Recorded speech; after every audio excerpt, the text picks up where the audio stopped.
Здравейте, приятели! Добре дошли в моя YouTube канал. Днес за вас ще приготвя дроб сърма.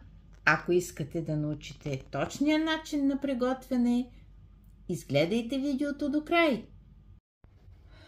Слагам си лук, чесън, лапът, сипвам зехтин, разбърквам, след което си добавям подправки: сол, малко сух копър, малко черен пипер и малко червен пипер. Сипвам, разбърквам и ги оставям малко да се задушат. Слагам дроба отделно от другите дреболии, защото е много нежен, да не се вари продължително време. И го разбърквам. Сега добавям и ориз. И оставям ориза да стане по-светъл.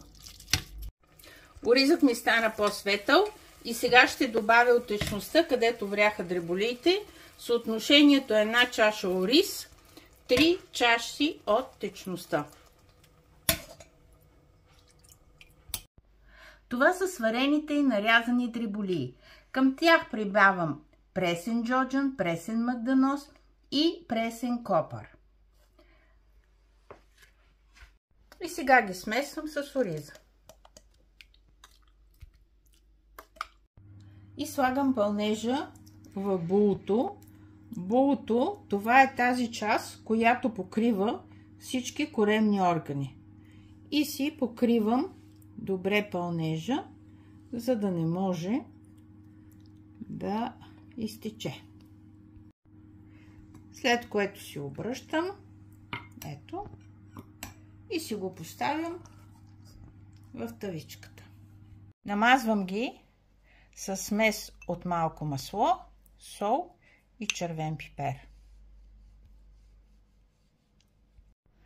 И сега слагам дроб сърмата в урната на 180 градуса за 30-40 минути. Приятели, нашата дроб сърма е готова. Ако ви е харесала рецептата, направете я за ваши близки.